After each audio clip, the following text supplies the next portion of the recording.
Hello बच्चों, mathematics solution channel पे आपका स्वागत है। आज हमारा टॉपिक है exercise 4.4 nature of roots of quadratic equations. यानी क्वाड्रेटिक इक्वेशंस हमने अभी तक पढ़ा था, उसको फैक्टराइजेशन मेथड से सोल्व करना और उसके फॉर्मूला जो होता है आपका, उसके फॉर्मूले डिस्क्रिमिनेट वो फॉर्मूले के हिसाब से इसको सोल्व करना और परफेक्ट स्क्वायर बना के। आज हम पढ़ेंगे उसकी नेचर कैसी है, ठीक है ना। Nature of roots of quadratic equation. जिस बच्चे ने हमारे चैनल को अभी तक भी सब्सक्राइब नहीं किया है, प्लीज़ वो हमारे चैनल को सब्सक्राइब कीजिए, शेयर कीजिए और वीडियो को एंड तक देखा कीजिए। आप अगर एंड तक देखेंगे तो आपको नेचर ऑफ क्वाड्रेटिक इक्वेशंस बहुत अच्छी तरह समझ आ जाएंगे, ठीक है। और लाइक कीजिए, कमेंट कीजिए, ठीक है। नेचर ऑफ क्वाड्रेटिक इक्वेशन, हमारे पास एक क्वाड्रेटिक इक्वेशन है a x square plus b x plus c is equal to zero and a is not equal to zero. इसमें हम एक डिस्क्रिमिनेंट निकालते हैं, ठीक है ना। वो डी होता है आपका, डिस्क्रिमिनेंट निकालेंगे डी इज इक्वल टू, सबसे पहले जो भी क्वाड्रेटिक इक्वेशन होगी उसको आप स्टैंडर्ड फॉर्म में लिखेंगे। स्टैंडर्ड फॉर्म में लिखने के बाद कंपेयर करेंगे ए बी और सी की वैल्यू, ठीक है ना। ए बी सी की जब वैल्यू आप फाइंड कर लेंगे तो हम डी निकालेंगे B square minus four A C. D is equal to होता है B square minus four A C. अब इस डी पे ही सब कुछ डिपेंड करेगा, यानी B square minus four A सी पर।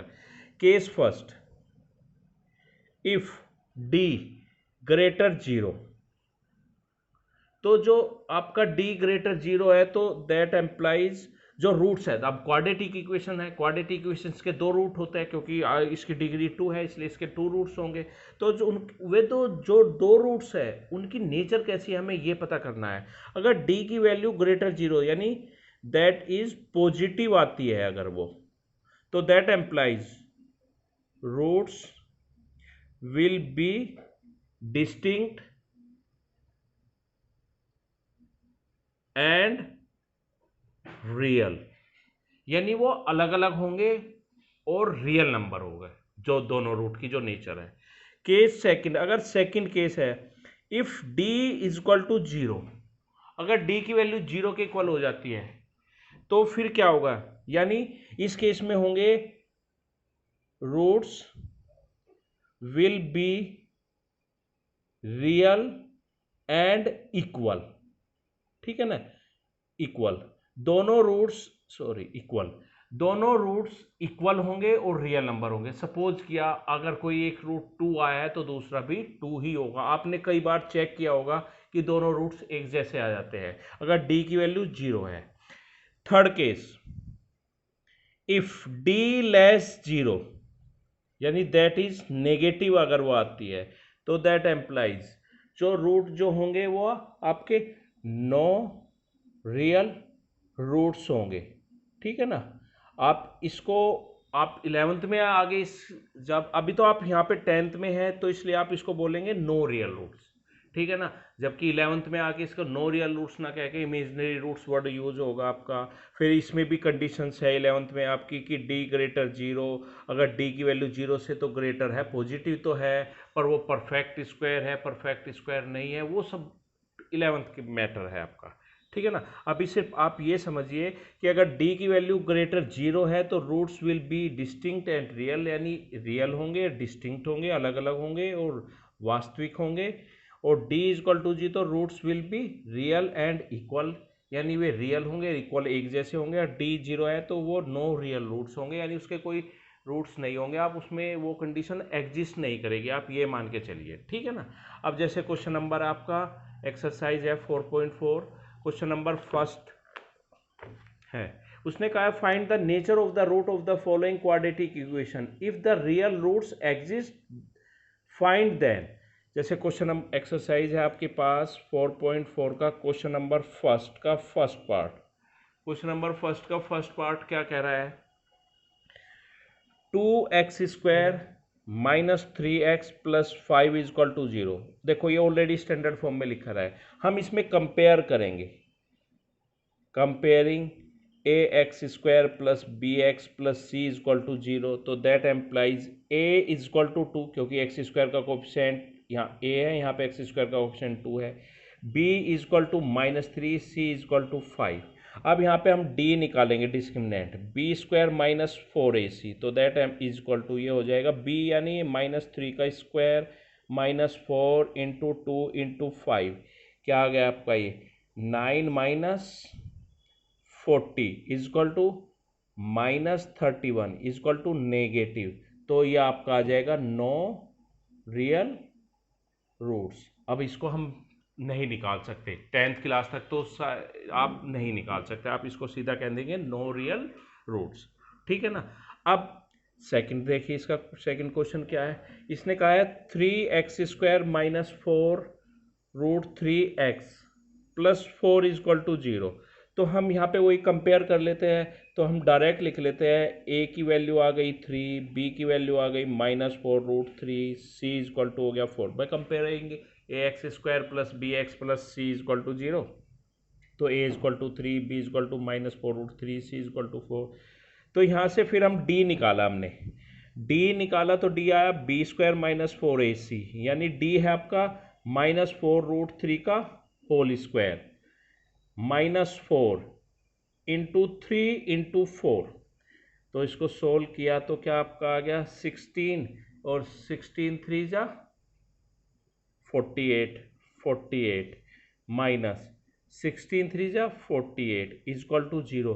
तो रूट्स आपके जो होंगे, roots will be real and equal, दोनों इक्वल होंगे। अब एक चीज याद रखना, अगर रूट्स इक्वल है तो यानी परफेक्ट स्क्वायर बनेगी। अब इसको आपको रूट्स निकालने भी नहीं है, निकालने भी तो है, किसी भी मेथड से निकाल सकते हो, ऐसा इसमें कुछ नहीं है कि उसी मेथड से निकालना है। अब हम इसको सोल्व करते हैं, 3x square minus 4 root 3x plus 4 is equal to 0। मैं सिर्फ आपसे कहना चाहता हूं कि जिसमें रूट्स रियल वो इक्वल होंगे तो वहां पे आप परफेक्ट स्क्वायर बनेगी उसमें जरूर, और मुझे यहाँ पे दिखाई भी दे रहा है परफेक्ट स्क्वायर, कैसे देख लीजिए। आप इसको √3x का होल स्क्वायर लिख लीजिए, प्लस 4 को 2 का स्क्वायर लिख लीजिए, माइनस 2 इंटू √3x इंटू 2, इसको हमने ब्रेक कर लिया तो 2 2 जा 4 यही आ जाएगा, इक्वल टू 0। ये आपका √3x माइनस 2 का होल स्क्वायर बन गया। ठीक, हम इसको ऐसे लिख लेंगे, √3x minus 2 √3x minus 2 is equal to 0। By perfect square है, दो रूट्स आने हैं और दोनों इक्वल है तो एक जैसे आएंगे, तो same either √3x minus 2 is equal to 0, तो x is equal to 2 upon √3, और के केस में क्या आएगा आपका, ये सेम वही √3x minus 2 is equal to 0, x is equal to 2 upon √3, ठीक है ना। आइदर और करके ये आपकी वैल्यू आ जाएगी। इसके बाद आपका सेकंड है, थर्ड पार्ट में कहा है कि 2x square minus 6x plus 3 is equal to 0। तो हमने इसमें कंपेयर किया, यहाँ से a की वैल्यू 2 आ गई, b की वैल्यू -6, c की वैल्यू 3, तो d is equal to b square minus 4ac, यानी -6 का square minus 4 into 3, 2 into 3 4ac, ठीक। तो ये आपके आ गया 36 माइनस 6 4 जा 24 इज इक्वल टू 12 आ गया आपका, ठीक। आपका ये आपका आ गया ग्रेटर 0, पॉजिटिव आया तो डिस्टिंक्ट एंड रियल रूट होंगे, ठीक है ना। तो वो कौन से होंगे, इसको सोल्व कर लेते हैं। 2x square minus 6x plus 3 is equal to 0, तो अगर इसको मिडिल टर्म स्प्लिट से करें तो आपका ये 6 नहीं, कोई फैक्टर नहीं बन पाएंगे, इसको छोड़िए आप, इससे सीधा आपका d निकल गया है। आप इसको उस वाले मेथड से कर लीजिए कि x is equal to -b plus minus √d upon 2a, ये फॉर्मूला मैंने आपको पहले भी लिखवाया है। तो यहाँ से आपका आ गया b की वैल्यू आई है -6 प्लस माइनस d की वैल्यू 12 अपॉन 2 इंटू 2, तो ये आपका आ गया 6 प्लस माइनस 2√3 अपॉन 4। तो और यहाँ से x की वैल्यू निकल के आई है, x इज इक्वल टू है, तो x की वैल्यू आई है आपका 3 प्लस √3 अपॉन 2 प्लस माइनस, तो that implies x is equal to एक बार पॉजिटिव लेकर एंड एक बार नेगेटिव लेके, ये दो वैल्यू आ जाएगी आपकी, ठीक है ना। इसको इस तरीके से कर लेंगे। क्वेश्चन नंबर सेकंड में क्या बोला गया है? सेकंड क्वेश्चन में बोला है कि find the value of k for which the following quadratic equation so that they have two equal roots, ठीक है ना, दो इक्वल रूट्स है। तो हम सेकंड पार्ट करते हैं इसका, ठीक। K x minus two plus 6 is equal to 0, तो पहले इसको स्टैंडर्ड फॉर्म में लिखेंगे, तो ये हो जाएगी k x square minus bracket open कर दिया 2kx plus 6 is equal to 0। This is the quadratic equation, ठीक है ना, स्टैंडर्ड फॉर्म में हो गई। अब ये मिडिल टर्म को हमें निकालना है, फाइंड द वैल्यू ऑफ के इफ रूट्स आर इक्वल। तो हमने यहाँ से कंपेयर किया, वही कंपेयरिंग, तो a की वैल्यू तो k आ गई, b की वैल्यू -2k और c की वैल्यू 6। तो हमने d निकाला, d is equal to b square minus 4ac, यानी d क्या है यहाँ पे, b क्या आपका आया -2k का whole square -4 into k into 6, तो ये आपका आ गया 4k स्क्वायर -24k। ओके, अब इसने कहा है रूट्स आर इक्वल, तो that implies d is equal to 0 होगा। अगर रूट्स इक्वल है तो d की वैल्यू 0 होगी, तो that implies 4k square minus 24k is equal to 0। यहाँ से आपने 4k कॉमन ले लिया, तो दैट एम्प्लाइज 4k कॉमन लिया, तो यहाँ से आपका आ गया k minus 6 is equal to 0। तो यहाँ से k की वैल्यू आ गई k इज इक्वल टू 0 और k इज इक्वल टू 6, ठीक है ना। k की वैल्यू 0 या 6 आ गई, ठीक है ना। अब आप इसको देख लेंगे, जो सी इसको सेटिस्फाई करेगी वो कंडीशंस हो जाएगी आपकी, ठीक है ना। भाई आपको इसमें वैल्यू 2 आई है ना आपके पास, तो ये एक तो आई है आपकी 0 और एक आपकी आई है 6। तो 0 अगर हम इसमें रखेंगे, देखना अगर मैंने यहाँ 0 रख दिए तो सब कुछ 0 हो जाएगा, क्वाड्रेटिक इक्वेशंस तो खत्म हो जाएगी। तो इसमें k की वैल्यू 6 इसको सेटिस्फाई करेगी, तो that implies k is equal to 6 is the answer of this question, ठीक। इसके बाद वर्ड प्रॉब्लम है आपकी, वर्ड प्रॉब्लम है क्वेश्चन नंबर जैसे थर्ड का, क्या कहा है क्वेश्चन नंबर थर्ड में बोला है उसने, if it possible to design a rectangular mango grove whose length is twice its breadth then and the area is 800 meter square, if so find its length and breadth, let हमने breadth suppose कर ली, इसकी breadth is equal to x metre, then length will be 2x metre. तो उसने कहा है area is equal to given है आपको 800, यानी that implies 2x into x by length into breadth होता है ना एरिया, 800, तो यानी x square is equal to आ गया, ये 2 अपॉन में आ गया 400, that implies x square minus 400 is equal to 0। अब उसने कहा ये एग्जिस्ट करती है, यानी हमें यहाँ से कंपेयर किया, d निकाला बी स्क्वायर माइनस 4ac, यानी b देखो x का कोफिशिएंट नहीं है, इसमें x नहीं है तो इसका यानी x का कोफिशिएंट हो गया 0, x नहीं है तो उसका कोफिशिएंट 0 हो गया, माइनस b की वैल्यू 0 हो गई, a की वैल्यू 1 है और उसकी वैल्यू आपकी -400 है, तो ये आपकी आ गई 1600, पॉजिटिव आया है तो इसके ये इज इक्वल टू पॉजिटिव, तो ये एग्जिस्ट करेगा, यानी डिस्टिंक्ट रियल रूट्स होंगे इसके, ठीक है। अब ये डिस्टिंक्ट रियल रूट्स कौन कौन से होंगे वो हम अभी निकाल देते हैं। इसमें इसके डिस्टिंक्ट रियल रूट है, आपके पास आई है x square minus 400 is equal to 0, तो यानी x square is equal to 400, आप ऐसे ले जाइए इसको, ठीक है। इसके बाद आप क्या करेंगे, x इज इक्वल टू ये रूट स्क्वायर है तो दूसरी साइड रूट हो जाएगा अंडर रूट 400 प्लस माइनस, तो x is equal two plus minus 400 किसका होता है 20, ठीक है ना। तो इसकी दो वैल्यू आ गई, x इज इक्वल टू 20 और x इज इक्वल टू -20, पर नेगेटिव में तो हो नहीं सकती, तो उसकी लेंथ और ब्रेथ निकालनी है, तो ब्रेथ हो गई इसकी, breadth is equal to 20 metre, then length is equal to 2 × 20 = 40 metre. ठीक है, अब क्वेश्चन नंबर आप देख लीजिए, इसमें फोर्थ इसने कहा है, is the following situation possible, if so determine their present age, the sum of the age of two friends is 20 year, 4 years ago the product of their age is in years was 48। देखिए, let present age of friends है ना आपके, friends x and 20 minus x and 20 minus x, क्योंकि दोनों का सम 20 years है। ठीक है ना।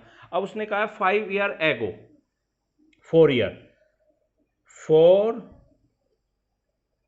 ईयर्स एगो, तो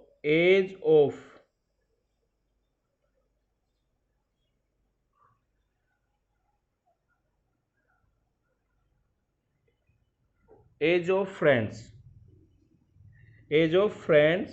कितनी होगी आपकी,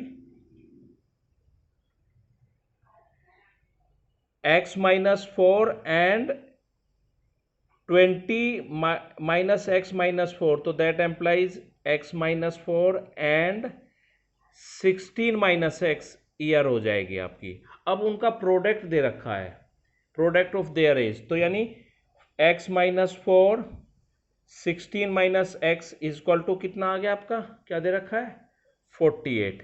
तो इनको मल्टीप्लाई कर लीजिए, तो ये मल्टीप्लाई करके क्या आ जाएगा 16x माइनस x² माइनस ये हो जाएगा 6×4 = 24 और 4 64 आ जाएगा, minus plus 4x equal to 48। इन सबको साइड ले जाइए तो ये x² हो जाएगा और ये आपका आ जाएगा माइनस के 20x हो जाएंगे और माइनस के 64 है और उस साइड जाके आपका हो जाएगा 112 इक्वल टू 0। ठीक है ना, ये वैल्यू आ गई आपकी। इसके बाद इसमें हम क्या करेंगे, अब आप इसके चेक करेंगे कि एग्जिस्ट करता है नहीं करता है। तो हमने d निकाला यहाँ से, तो b² माइनस 4ac, तो that implies d equal to b की वैल्यू है यहाँ पे 20, तो -20 का स्क्वायर -20 है, माइनस 4 × 1 × 112, तो ये आपका आ गया d इक्वल टू आ गया 400 माइनस 844, ये वैल्यू क्या आ गई आपकी इक्वल टू नेगेटिव आ गई, तो नॉट पॉसिबल, ऐसी सिचुएशन पॉसिबल ही नहीं है। ठीक है ना, ये नेगेटिव आ रही है तो ठीक है, ये एग्जिस्ट ही नहीं करेगी। क्वेश्चन नंबर फिफ्थ क्वेश्चन में क्या कहा है, if it's possible to design a rectangular park of perimeter 80 metre and area 400 metre square, if so find its length and breadth. ठीक, हमने क्या कहा है इसने, is it's so find length and breadth perimeter, length of rectangular park is equal to x metre, let breadth of rectangular park is equal to y metre. तो इसका given है perimeter metre is equal to क्या given है 80 metre, तो that implies 2x + y is equal to 80, यानी x + y is equal to 40, तो यहाँ से y इज इक्वल टू आ गया 40 माइनस x। ठीक, अब एरिया दे रखा है, इसका एरिया इज इक्वल टू क्या गिवन है 400, तो that implies xy is equal to 400, x 40 minus x is equal to 400, तो यहाँ से वैल्यू निकल के आ गई आपकी 40x minus x² is equal to 400, तो दैट एम्प्लाइज x² उधर लेकर चले गए, -40x + 400 इज इक्वल टू 0, अब हम इसमें डी निकालेंगे, ठीक है ना।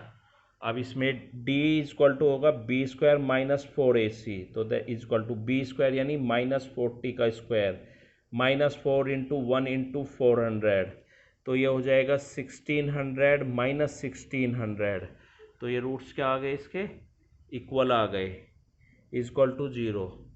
तो रूट्स विल बी इक्वल, यानी मैंने आपसे कहा था अगर इक्वल आते हैं तो वो परफेक्ट स्क्वायर बनता है, ये आपका फैक्ट है। तो ये x square minus 40x plus 400 is equal to 0, तो यहाँ से बनेगा एक्स स्क्वायर प्लस 20 का whole square minus 2 into 20 into x is equal to 0, तो x माइनस 20 का होल स्क्वायर इजक्वल टू 0, तो वही x की वैल्यू आ गई आपकी 20, दोनों वैल्यू आएगी वो 20 ही आएगी, ठीक है। x की वैल्यू 20 आ गई, तो x क्या है आपकी लेंथ, तो लेंथ तो आ गई आपकी 20 और ब्रेथ हो जाएगी आपकी 40 माइनस 20 इजक्वल टू, ये है ना y, हाँ, तो ये भी आपकी 20 मीटर, मीटर में ही है ना, मीटर। तो ऐसे करने हैं। जिस बच्चे ने हमारे चैनल को अभी तक भी सब्सक्राइब नहीं किया है, प्लीज़ वो हमारे चैनल को सब्सक्राइब कर दीजिए और बेल आइकन दबाइए, ज़्यादा से ज़्यादा शेयर कीजिए। Thank you.